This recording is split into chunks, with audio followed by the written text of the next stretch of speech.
Yalla. Boker Tov Rabotai, Parashat Vayechi, Yudbet Tevet, dimanche 12 Tevet. Ceux qui ont un roumage, c'est que c'est à la maison.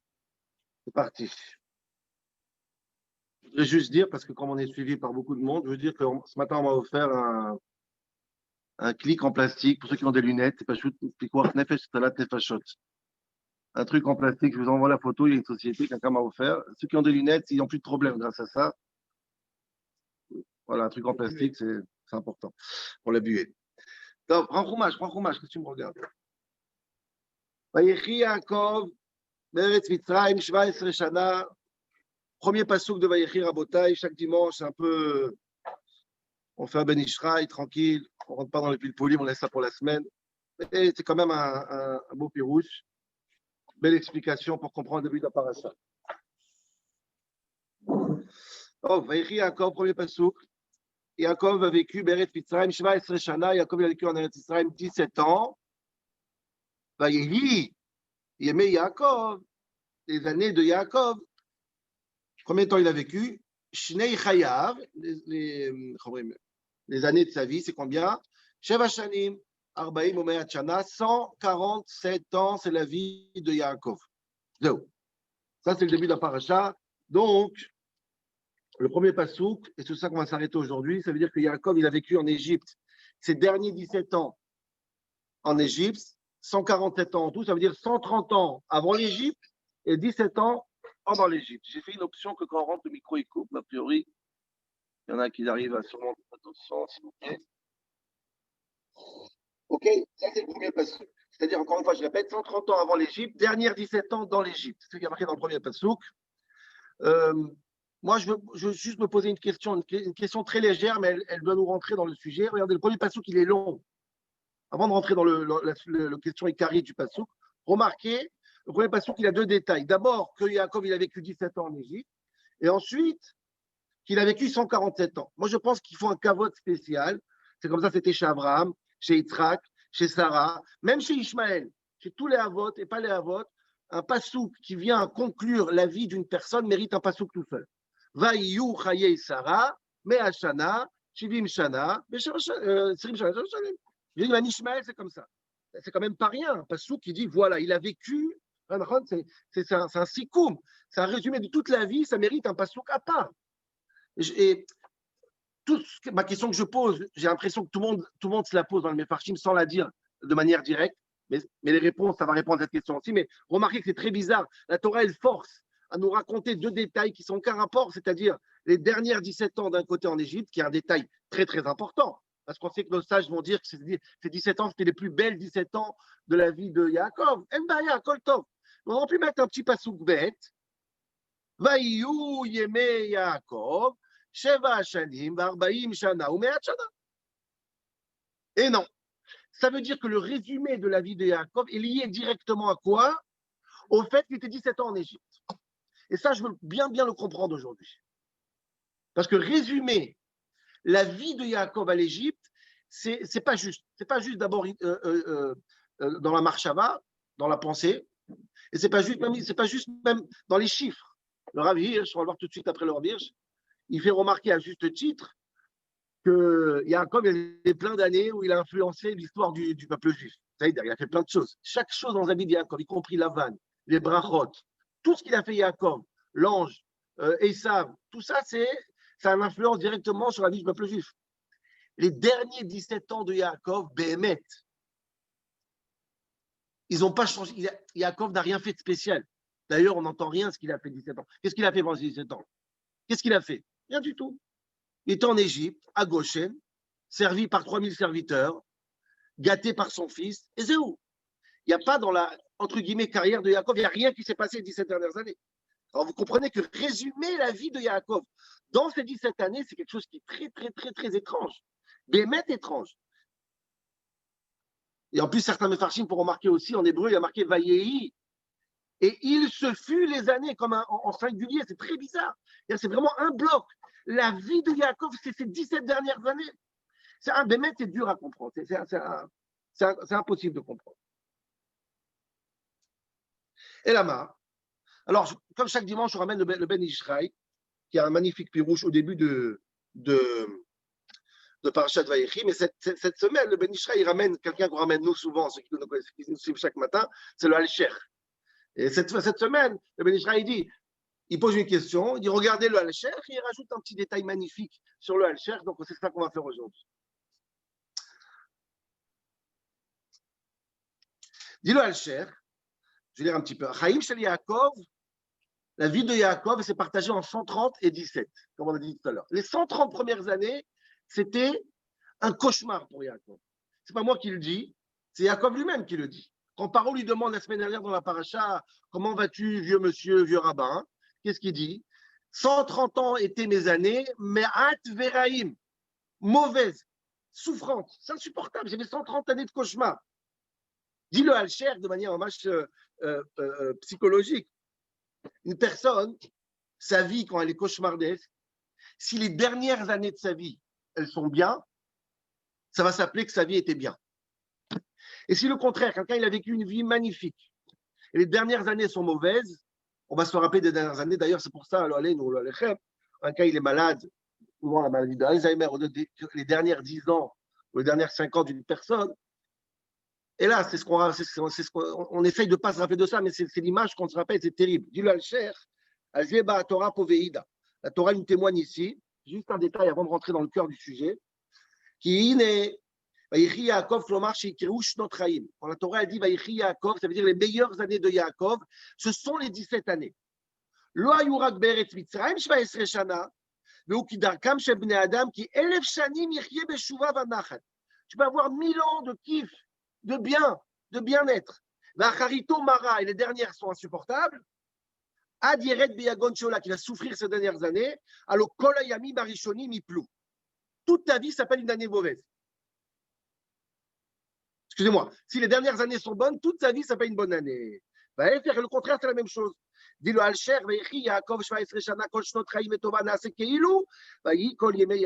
puisque les dernières années de Yaakov, les 17 dernières étaient extraordinaires, dit le Pasuk, les meilleures années de Yaakov. Et c'est quelque part, toutes les années de Yaakov étaient des bonnes années, malgré que les premières années étaient mauvaises. Ça, c'est juste pour vous comprendre la première question que j'ai posée. Mais la vraie question qu'il y a sur ce Pasuk, après qu'on a compris que Yaakov, ses années étaient bonnes parce que ses dernières années étaient bonnes. C'est pour ça que c'est important quand on sort à la retraite et quand on commence à passer la dernière phase de sa vie, c'est important que ça se passe bien avec nos enfants, que ça se passe bien avec notre femme, que ça se passe bien avec Bichlal. Financièrement, il faut être bien. Faut pas... Et ces dernières années-là, elles sont très, très importantes dans la vie de quelqu'un parce que c'est ça qui met une étiquette sur la vie, sur l'ensemble d'une vie. Comme ça, on dit. Maintenant, la question, elle est, une fois qu'on a compris ça, Rabotai, si vous avez compris cette idée, qui est hyper importante, à savoir que les 17 dernières années de Yaakov, ils ont sauvé la vie de Yaakov. Mamash, ils ont sauvé. C'est eux qui ont sauvé, quelque part, l'étiquette de la vie de Yaakov. Donc, ça veut dire que les 17 dernières années, c'est une nouvelle vie de Yaakov qui a sauvé sa vie. La question que la Gemara, elle pose, Chazal pose, tout le monde pose, Ribono Shel Olam, pourquoi Parashat Vayechi, Parashat Stouma? Ça veut dire la seule Parashat Rabotai, la seule Parashat dans toutes les parachiotes de la Torah. Quelle est Stouma? C'est quoi Stouma? Ça veut dire qu'elle est, quand vous voyez le Sefer Torah, il n'y a pas d'espace entre la fin de Vaïgash et Vaïchi. C'est comme si c'est une suite. Il n'y a pas de parachute comme ça. Il y a toujours un espace. Toujours Parashat Ptucha. Vaïchi, elle est collée à Vaïgash. Comme si c'est la suite. Demande Chazal, Ribono Shel Olam, Marie, ces 17 dernières années de Yaakov, c'est les meilleures années. C'est une vie à part. C'est ce qui a sauvé sa vie en fin de compte. Pourquoi coller ces 17 dernières années au cauchemar des années précédentes? Il y a encore quelques psukim. La semaine dernière, il a dit Me'at Veraim. Mes vies étaient souffrantes. 130 ans de galère, 130 ans de souffrance, de déception, de pleurs, de cris. Fais un stop, mets un F-sec et commence la vie de Yaakov. Voyez ça, regardez les mots. Alors, Hachari, je pose la question de manière magnifique. Alors, Hachari, je dis comme ça. Parce qu'il n'y a que lui qui sait bien la poser. Où je l'ai noté? On va chercher Hachari. Je trouve pas. Ah oui, Hachari. Et derrière Fsek chez la Morot, chez Shva Israël, dit le Hachari. Le manque d'espace entre Vayechi et Vaïgash, même que ces 17 dernières années,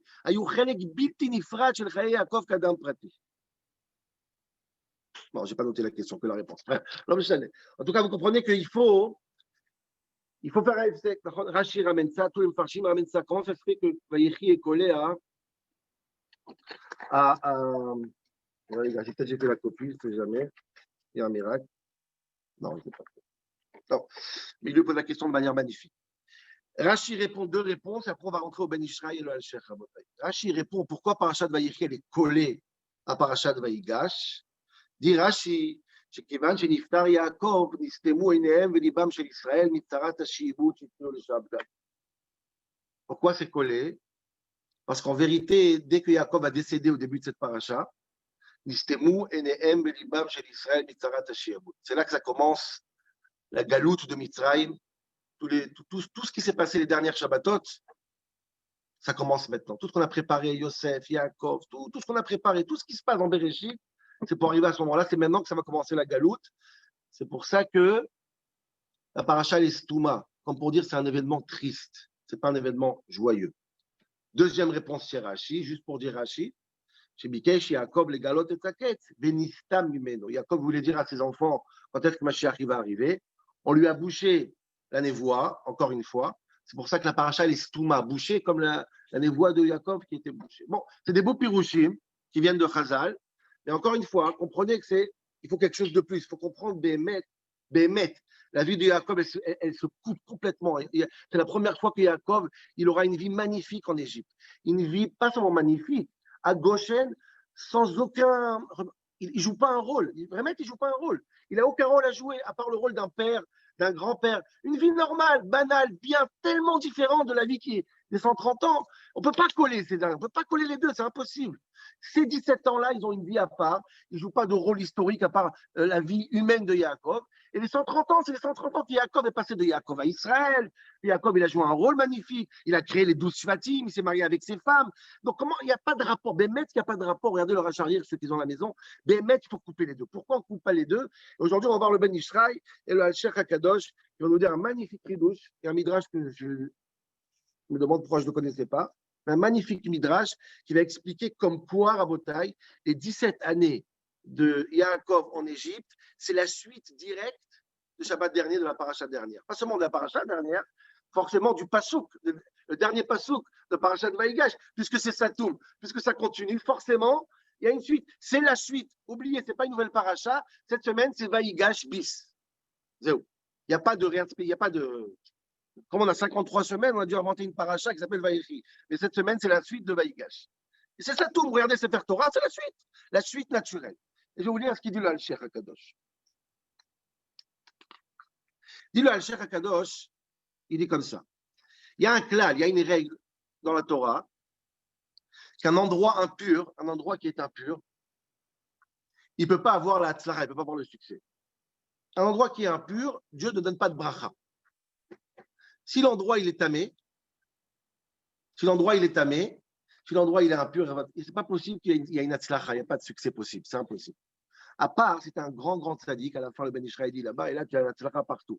Mais en général, quand on s'installe dans un pays ou dans une ville où il y a des avodazara, où il y a d'idolâtrie, où il y a de l'adultère, etc., il n'y a pas d'atzlacha. Il n'y a pas d'atzlacha. C'est pas possible. Demande à Al-Sheikh, Rabotai, comment c'est possible que les frères de Yosef et Yaakov, ils s'installent à Goshen et il y a une atzlacha. Regardez le dernier passage de la semaine dernière, c'est quoi? Vayirbu, Vayaratzmu, Meod. Ils s'installent à Goshen et il y a une atzlacha. C'est quoi l'atzlacha? Je pense qu'il y a une erreur dans le Al-Sheikh. Je ne sais pas si c'est une erreur ou pas. Mais il dit que l'atzlacha, elle est, ce qu'on connaît tous, que les femmes ont commencé à avoir 6 enfants. Le Keresecha, vous savez, qu'on connaît à l'Israël, ils ont commencé à avoir 6 enfants. Le Al-Sheikh, il dit 60. Cherchez dans le Midrash, je ne sais pas si c'est une erreur de frappe chez le Al-Sheikh. Il dit Shishim Beker et Serat, 60 enfants dans un seul ventre.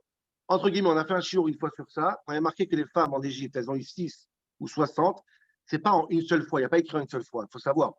Beker et Serat, c'est dans un seul ventre. Ça veut dire en une vie. 6 enfants par famille. Ok, c'est un mot. 6 enfants, c'est un. Il dit là-bas, le Midrash, il dit en Égypte, les femmes égyptiennes n'avaient pas 6 enfants. Ils voulaient, mais ils n'arrivaient pas. Les seuls qui avaient, c'était qui? C'était les Juifs à Goshen. Dis-le Al-Sheikh. Si Akadosh Baruch Hu, il donne la richesse, la prospérité, Piria Verivia, les enfants, dans un pays qui est un pays de Hervatares de Touma, il y a un truc qui tourne par rond. C'est pas possible. La bracha, les enfants et l'agrandissement de la famille ne peut pas se faire dans un pays qui est Hervatares, le pire pays de la planète. Charé Mitzrayim et Hervatares, dit le Alcher. Mitzrayim, c'est le pire pays de la terre. Quand lui et ses enfants, Yaakov, ils arrivent en Égypte, forcément, ils sont contaminés par la Touma de l'Égypte. Et ils s'abritent. Ils sont sous l'égide du sar de Mitzrayim. Qui appelle ça Hervataret? Qui appelle ça l'adulte? Je ne sais pas comment on dit en français, le pays qui est l'adultère. Kera'a Hachem, c'est Hachem qui appelle cette terre la pire pervers, hein? Dépravation de la planète. Comment tu peux faire Vaïfrou, Vaïrbou, Meod, Meod? Tiens, viens t'installer, je donne des enfants, installe-toi, le chinour de tes enfants, les écoles, vas-y, installe-toi, je donne Atzlacha. Quand toi-même, Dieu, tu appelles ce pays Hervataret. Normalement, quand Yaakov il vient en Égypte, ça doit être un deuil pour lui. Ça doit être un cauchemar. Je ne veux pas quitter Eretz Israël pour l'Égypte. Et quand Yosef invite son père, il doit savoir que quand il invite son père, il est en train de donner une tsara, une souffrance, un ével, un deuil à son père en l'amenant en Égypte. C'est illogique, c'est une proposition qui est complètement déplacée. Et il dit, Al-Sheikh, il dit, quand Yosef il invite son père, c'est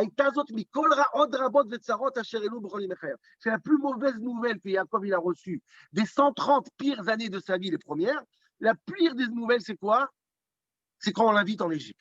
Et il le sentait, ça rappelez-vous la semaine dernière dans le shiur du Shem Shmuel, Yaakov il sent qu'il ne veut pas aller en Égypte. Hein? Et quand il reçoit l'invitation, dis-le à Cher, comment il peut accepter? Comment les frères peuvent accepter?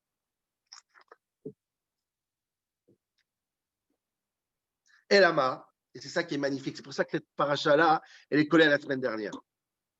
La réponse est dans la question.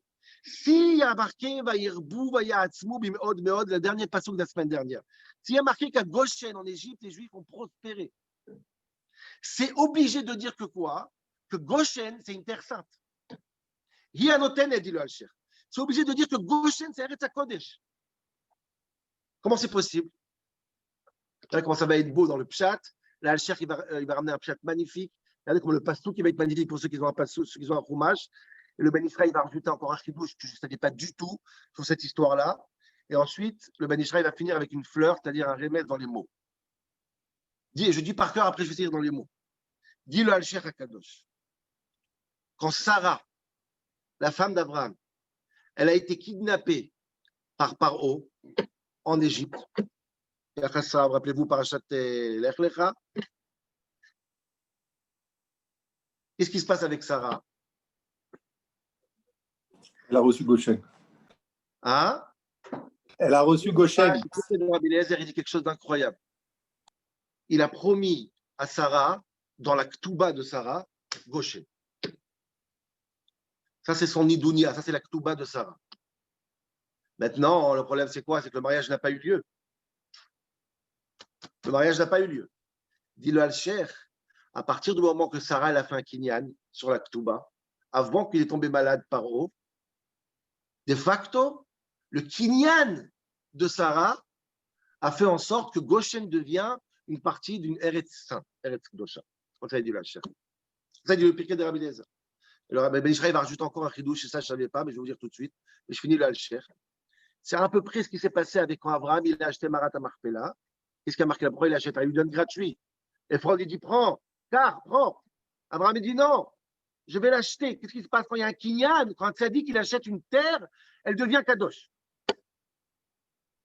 Sarah, elle a rendu Goshen Eretz HaKodesh, c'est pour ça que ses enfants, quand ils s'installent à Goshen, ils s'installent en Israël quelque part. Je dis les mots du Pirkei de Rabbi Eliezer. Paro katav Eretz Goshen et Sarah biktuvata. Paro, il promet à Sarah, quand il veut la prendre par force, il lui donne Goshen. Des gammes chez l'honnêteté, malgré qu'il n'y a pas eu le mariage,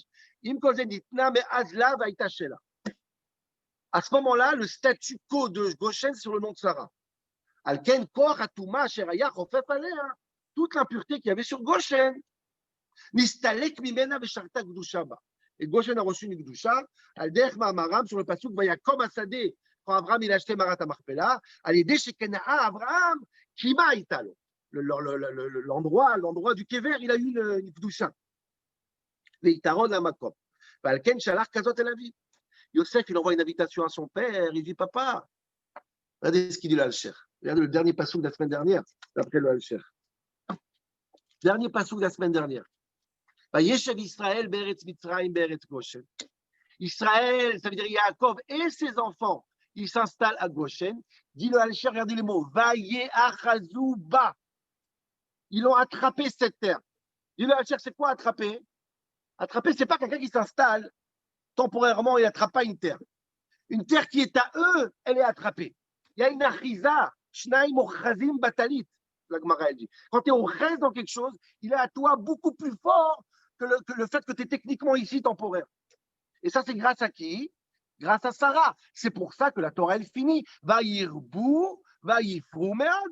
C'est quoi la preuve qu'il y a une achiza? C'est quoi la preuve que cette terre, elle nous appartient bien avant l'histoire de Yosef? Parce que j'ai prospéré. Suite du passouk, c'est pour ça que quoi? Voilà la preuve que Yaakov, c'est la raison pourquoi Yaakov il a vécu les meilleures années de sa vie, 17 ans, parce qu'il a vécu en Israël. Donc c'est même habitant en Israël sans les souffrances d'Israël. 130 ans il habite en Israël, il a galéré. Là, il habite en Israël, entre parenthèses, à Goshen, la terre de sa grand-mère, et en plus les meilleures années de sa vie, entouré par des gens qui l'aiment et qui veulent le servir. Donc ça veut dire que pour comprendre Vayechi Yaakov, pour comprendre comment Yaakov il a 17 ans magnifique, on comprend seulement, c'est moi le passage dernier, Vayeachazou. C'est la terre de nos parents, c'est la terre de nos grands-parents, c'est une terre qui a une doucha extraordinaire.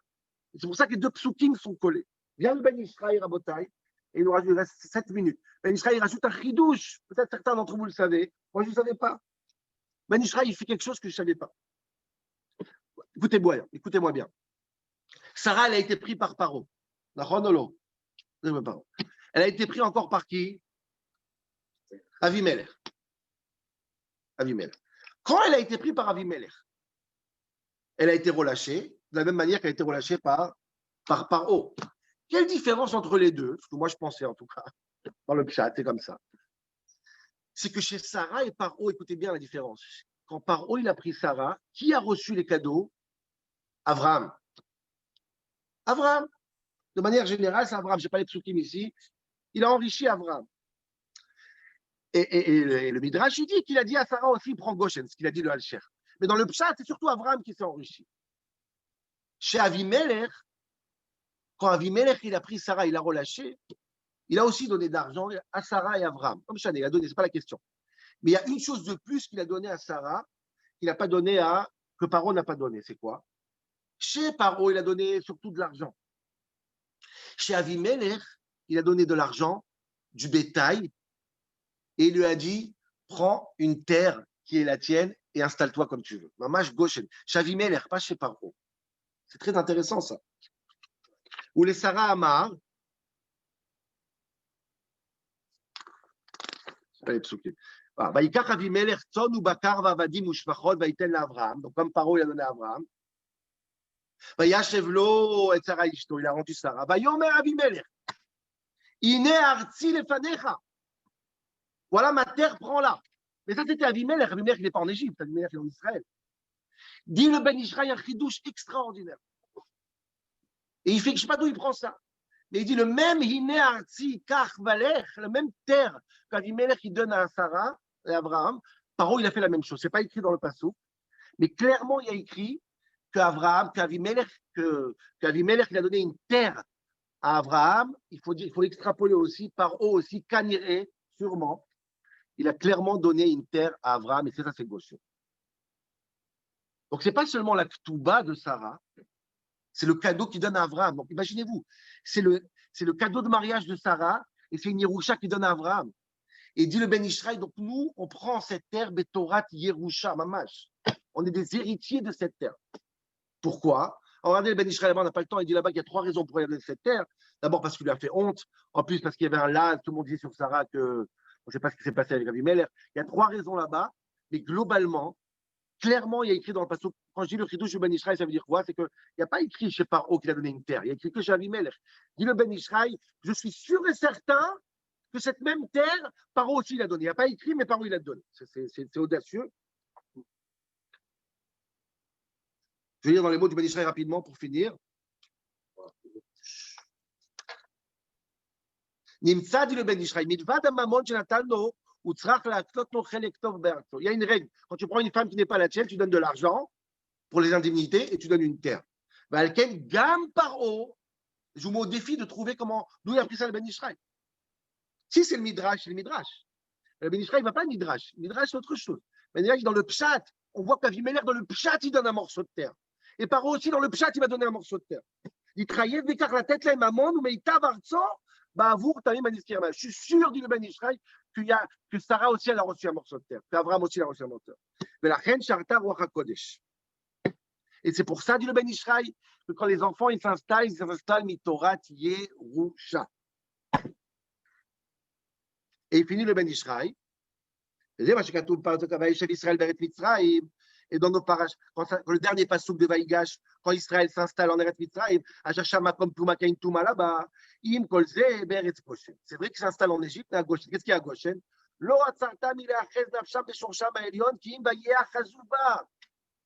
Encore une fois, le Achiza dit le Ben Ishraï, c'est pas ça le Achiza du Alcher. C'est une Achiza de Yerusha Mamash. Là, le passouk, c'est pas le Midrash, le passouk qui dit qu'il y a une terre. Ben, c'est quoi la preuve? C'est pas il faut, la preuve, c'est qu'ils ont eu plein d'enfants.